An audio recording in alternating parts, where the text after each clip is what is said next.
What's going on, it's the Polygon Don, and today I want to show you guys 5 more underrated PS3 games from my collection. There's a cult classic shooter, a 3D platformer licensing a massive IP, an open world action title with a historic twist, and more. So with all that said, let's get into it.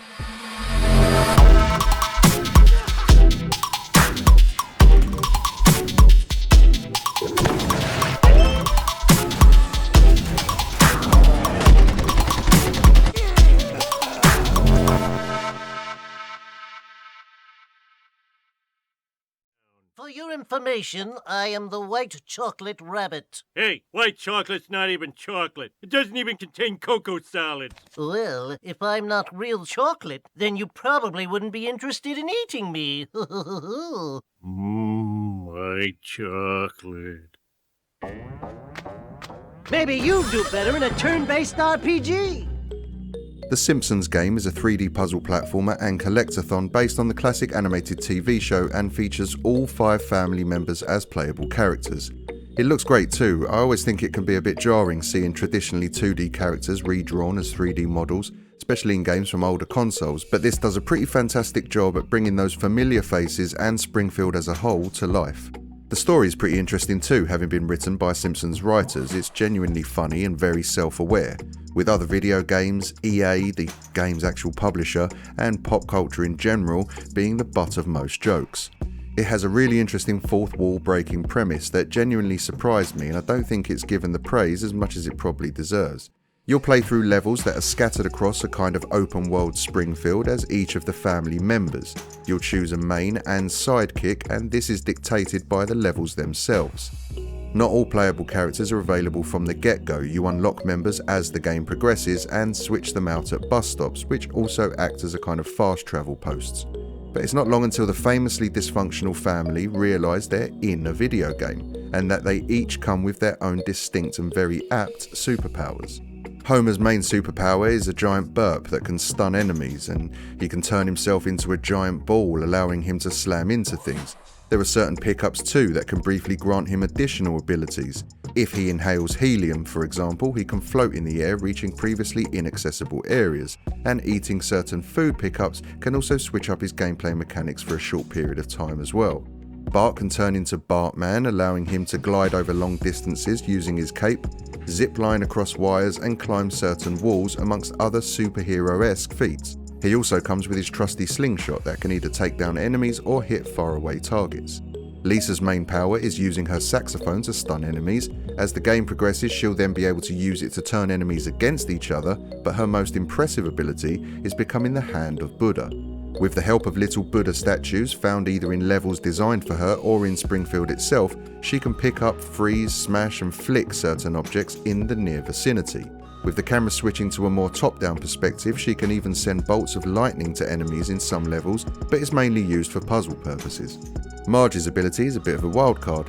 Equipped with a megaphone, she can essentially whip up an angry mob to do her bidding. She can get them to tear down obstacles or repair certain objects. She can order them to attack people or to build structures that will help her progress through areas. She can also pick up certain items that alter her abilities for a short time, like the Cop Marge power-up that grants her increased strength, for example. Maggie is the least playable of them. She's basically an extension to Marge's character. Always attached to Marge via a baby sling, she's unplayable for most of the game, but when a small ventilation shaft presents itself, Maggie is the one to take charge. Equipped with her dummy, she can spit it out and hit targets or switches that are otherwise hampering your progression. There isn't much to discuss or critique with regards to the game's combat. There's some here and there, but it's fairly lackluster in all honesty, and the abilities or powers the Simpsons have are used more for puzzle solving and platforming.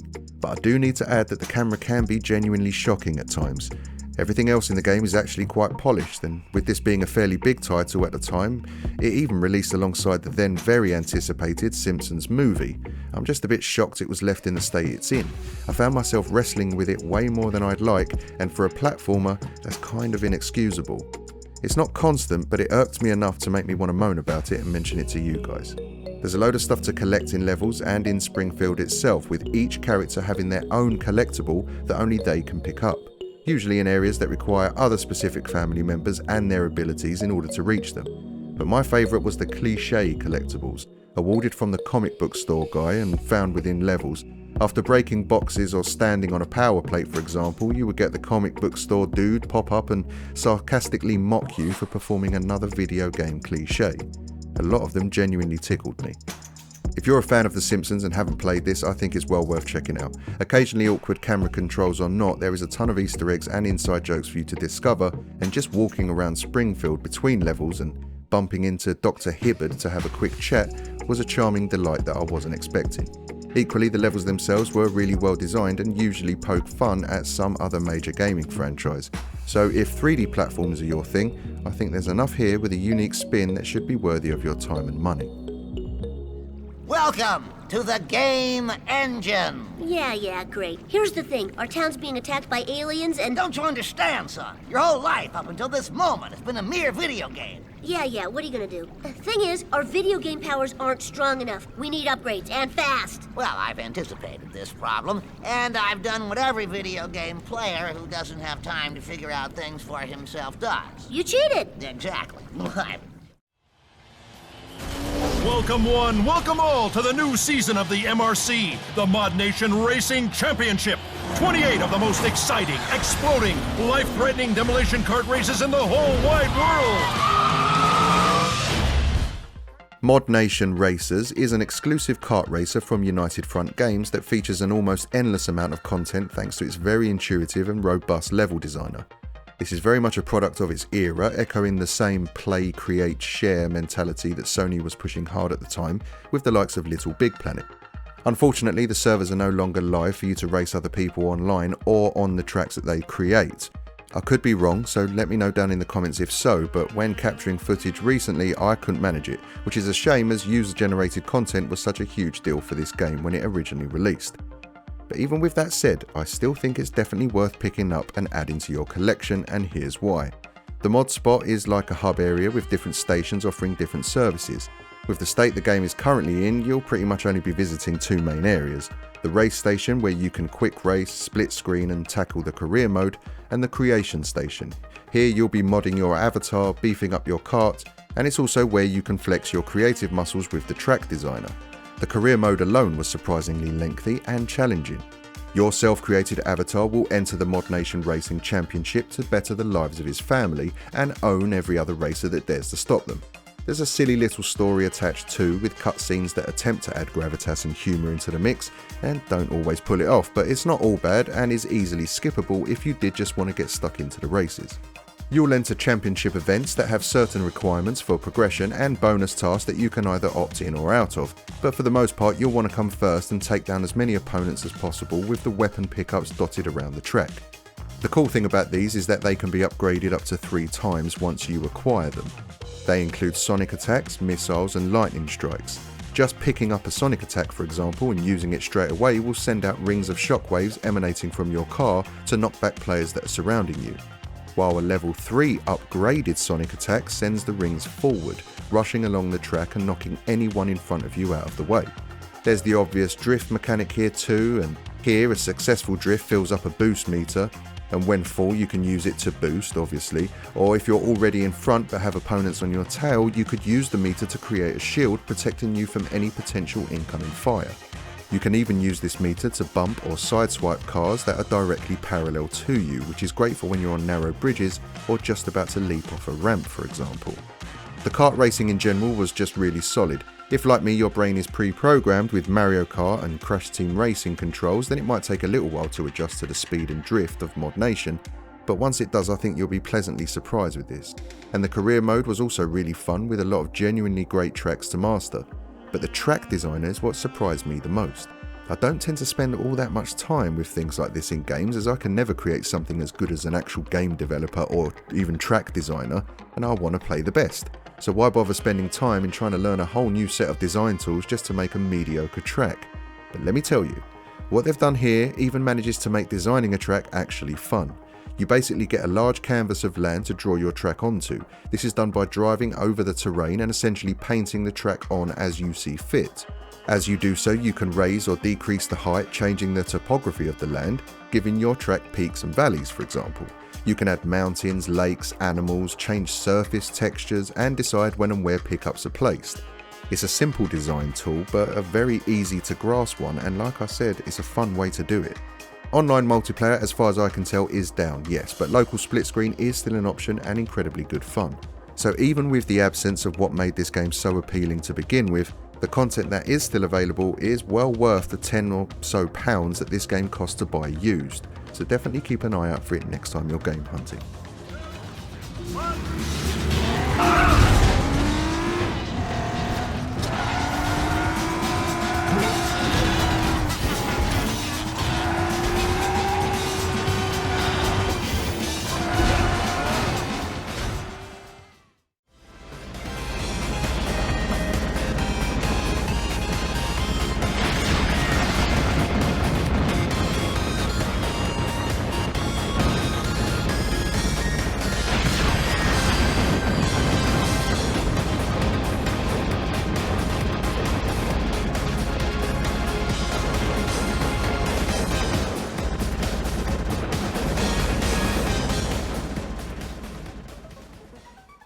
Under Defeat HD is a vertical military shoot-'em-up and a remastered version of a classic Japanese arcade game from 2005. In it you will take control of various helicopters from the Second World War era as you fight on the German side in an alternate reality from our own, where the Germans are called the Empire and the English-speaking Allies are called the Union. It's incredibly arcadey in its level design and campaign structure, which I did find a little disappointing at first. I normally like my shmups to feature a lot more progression to them than just beat a level and proceed, whether that's with leveling up or acquiring random weapon pickups that switch things up during runs. This has none of that really. It falls squarely into the more old school shmup setups where it's purely about memorization and skill. So once I got over that little hurdle and accepted the game for what it is, I really started to enjoy my time with it. The main gimmick that this game boasts, which I really like, is that you can alter the angle at which you shoot. Moving your aircraft either left or right will slightly alter the angle the craft is facing, depending on which side you bank to. Engaging your machine guns when at one of these angles will lock your aircraft to that angle, and resets to facing forward once you disengage your weapons. This is great when some enemies are tucked away in the corners of the screen and are constantly firing downwards, blocking your path to approach them directly. Swing out, then swinging back in to face them from a different angle to eliminate them that way was always really satisfying. Even more so once you get the hang of it and are dispatching multiple enemies trying to flank you on both sides. The HD version also comes with more control options in this regard compared to the original, in that you can control the pitch of your craft with the right analog stick, making it feel a little more like a twin-stick shooter. As well as your machine gun, which you can constantly offload without the worry of overheating or resupplying, you have bombs, screen-clearing explosions that not only devastate most standard enemies that you'll be encountering, but can also act as a shield if you ever get caught in a pinch where there are far too many homing missiles coming your way for you to deal with. You start each level with 3 bombs, but more can be picked up during levels with a maximum of 6 that you can keep in the chamber. The enemies, and especially the bosses, can be really tricky. It gets hard fast, and even more so as with this, you're moving, the background's moving, and the enemies in the air and on the ground can be moving too. There's a lot of moving things on screen at once, and that's not counting all the missiles and bullets coming at you from these enemy vehicles too. Some people aren't fans of the isometric, jaggy polygon look to this, but I actually really like it.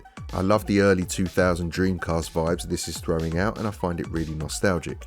It is a little too brown and beige for my liking though. Maybe that's a reference to the era and war this is getting its inspiration from, or maybe it's just another brown PS3 game, but a few more colours added to the palette wouldn't have gone amiss.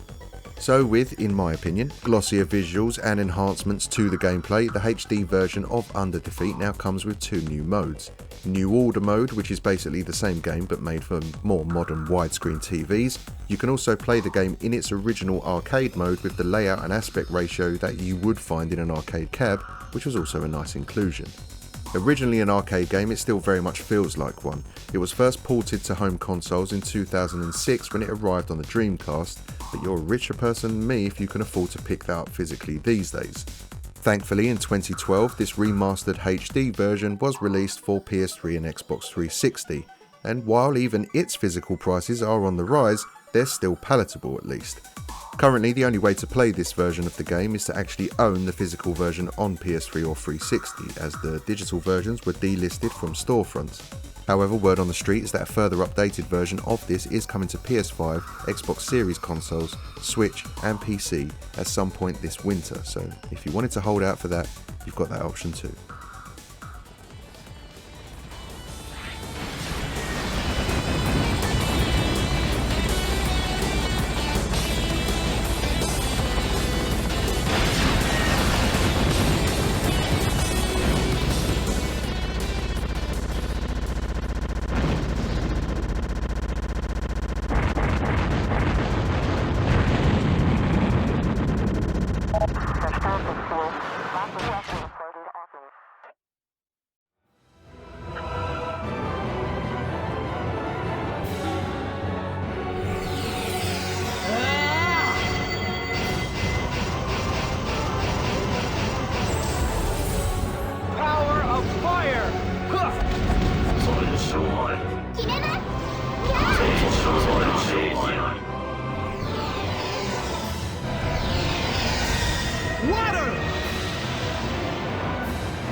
Enchanted Arms is a turn-based JRPG developed by FromSoft that released early in the PS3's lifecycle. With a story involving a group of plucky teens attending an enchanting college who accidentally release an evil the likes of which the world hasn't seen for thousands of years, it's probably not going to feel new to anyone familiar with JRPGs, but it does have some notable moments of betrayal, revenge and political upheaval that kept things interesting while the plot ticked along. You'll play as Atsuma and start the game as a student of the Yokohama City Enchanters University. Along with his friends Makoto and Toya, you'll begrudgingly attend lectures as you're belittled by your friends for not putting enough effort into your studies. With a local festival on the horizon, however, it's hard for any of the lads to think of anything else, especially the carefree Atsuma. It's here that the game teaches you the basic controls, both in exploration of the world when out of combat and the many mechanics implemented once in combat. And I have to say, this is a particularly tedious exercise. The first few hours of this game are very fractured as you are constantly interrupted and taught how to do things, even the most mundane and obvious things. Tell me once that I need to press the X button to interact with things, fine, but to tell me each and every time for every interactable object in the world is just insane. It really impacted the pace of the game, as constantly breaking up the action to teach you things you could have easily figured out on your own made the first few hours feel like they doubled in length. However, power through those first few hours and you're in for a treat. As the boys are skiving off from school and enjoying themselves at the festival, a massive catastrophic event takes place during a cinematic cutscene that actually looks really good and raises the stakes considerably. Everything improves dramatically after this moment: the gameplay, the story, and the game's overall pacing. Combat is easily the game's biggest strength. It's turn-based and features the usual mechanics the genre is known for, some good like the elemental system and some not so good like invisible random encounters. But there are a few additions to this that sets it apart from its peers. There's like a persona or Pokemon monster collecting element to the game. Here they're called golems, and you can synthesize them by collecting or purchasing their blueprints and add them to your party, or you can find them tucked away in certain areas while exploring the world as optional battles. Should you challenge them and come out the victor, you will claim that golem as your reward. What's cool is that unlike Persona, you can create or attain golems that are much higher level than you currently are, which was really cool actually. The other thing I really liked about the battle mechanics in this game is that your party isn't fixed in place. There's a small grid for you to move around in that's divided in two, one half for your party and the other for your enemies.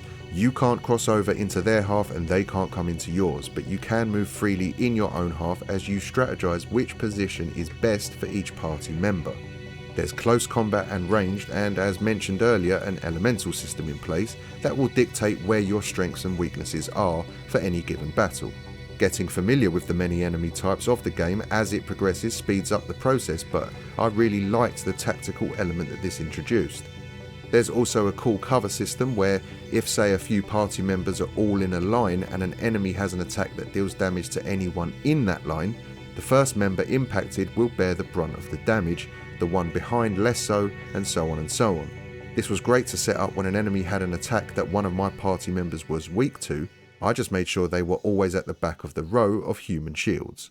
You unlock new abilities that target various squares on the grid as you level up, and another welcomed addition was that even the idle members of your crew or the golems that you have amassed that aren't in your current party lineup all still level up as you play. That, coupled with the fact that the HP and MP of your party are always replenished in full after each battle, there are many blessings the game bestows upon you, but if you're complacent it can still creep up and bite you in the arse. There were a few noticeable difficulty spikes that felt like they came out of nowhere, which forced me to grind. Not gonna lie, that was a little disappointing considering the slow burn of the game's opening. I thought the pacing issues were behind me, but there are a few moments where you are reminded just how much of a JRPG you're playing. Some people like that though, so each to their own. I just felt it was a little jarring in this instance. Looks wise, it can look quite impressive at times, especially in its cutscenes, but in the main bulk of the game some areas can look quite bland and uninspired. There's not many textures involved, put it that way, but there's still a charm to its aesthetics that I did find quite pleasing. Another thing that might divide people is the VO work. It is fully voiced and localised in English, but some of the acting and vocal deliveries were laughably bad.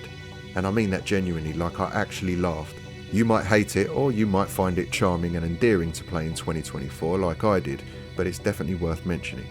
You can still find this quite cheap considering it's a JRPG and one developed by FromSoft no less, and if you stick with it and power through those testing first few hours, you will find a charming little turn-based role-playing game that, while a product of its time, has some genuinely great gameplay mechanics that any fan of the genre should definitely check out.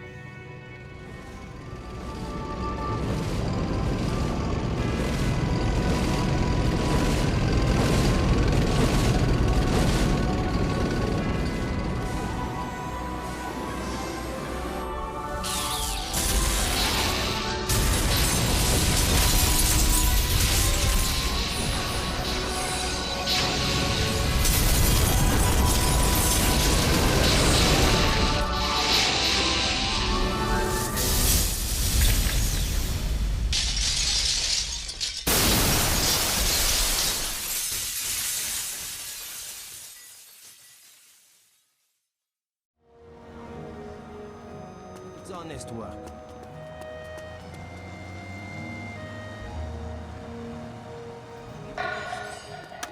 Hat eine Waffe gezogen! Stirbt, ihr Schweine! Verstecke! Schreck mich! Das nenne ich Schießgut!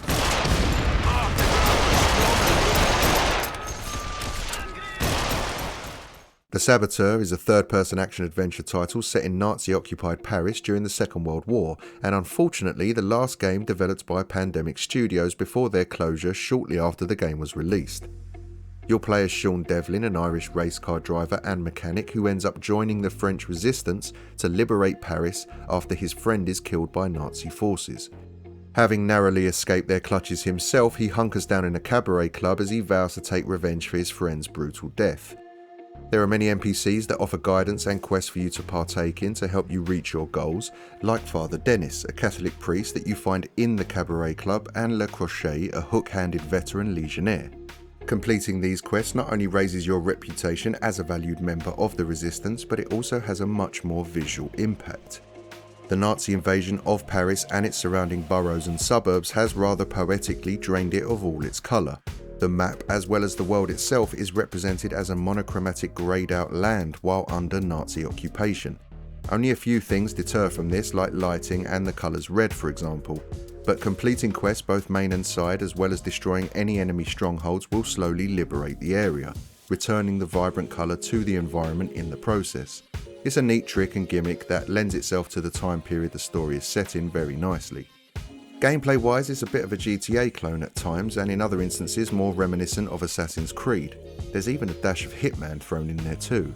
You can commandeer vehicles to drive and store in your garage, fire an assortment of weapons, or engage enemies with melee combat, but you can also scale buildings, parkour across rooftops, and disguise yourself with a downed enemy's uniform to take a more stealthy approach. There's some very light RPG and leveling mechanics in place. You can upgrade abilities and your arsenal via a perk system. such as improved accuracy, increased ammo count and damage output, etc. But you can also purchase weapons, ammo, explosives, maps and other items from several black market merchants too. Explosions play a big part in this game too, and not just in the mainline story set pieces. There are very irresponsibly placed barrels of flammable liquid found everywhere throughout Paris that you can utilise to aid you in your skirmishes or just blow up for the hell of it. The world design and the many mechanics at your disposal allows for a lot of freedom of choice when it comes to completing missions. You can scale massive buildings armed with a sniper rifle to take out your target if getting up close was proving too difficult, then zipline off into the night if your location was spotted. Failing a mission, then starting again with a different game plan made some quests feel more like puzzles as you formulated the best strategy to take down your foes and rarely felt like a chore. I always try and take the quietest route possible in most instances, but it's cool that if that fails or is starting to feel boring, you can also just arm yourself to the teeth and engage them head on, with both scenarios feeling really fun to play around with. It can feel clunky and it's definitely a little silly at times, especially with the story, but the gameplay loop is there and really enjoyable. There were a lot of big AAA heavy hitters released during this gen, and the majority released the same year as the Saboteur back in 2009. And while it might not be one of the greatest examples of open world sandbox action, it's certainly enjoyable, at times memorable, and very often dismissed. If you like open world third person action games where free roaming and exploration are encouraged, it's well worth seeking out. A massively underrated game that I enjoyed quite a lot but rarely hear people mention. Incredibly, even after the ill fate of the developers, this has only recently found its way to PC. So if you prefer to pick it up on Steam, you now have that option too. It's a funny thing. Jirker had it in his head that Jules and I were working for the Brits. Oh? How odd. I reckon he had us mixed up with somebody else. Somebody who was at that race to spy.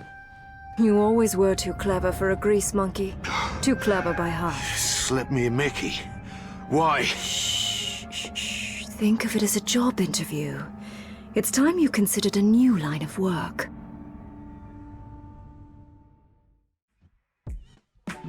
There it is guys, 5 more underrated PS3 games you might want to add to your collections. Let me know down in the comments if you plan on grabbing any of these or your thoughts if you already own them. If you enjoyed the video, have a think about hitting the like button as it genuinely helps out quite a bit, and subscribe if you're new to the channel. That's going to do it for today though gang, so until next time, take care, be good and game on.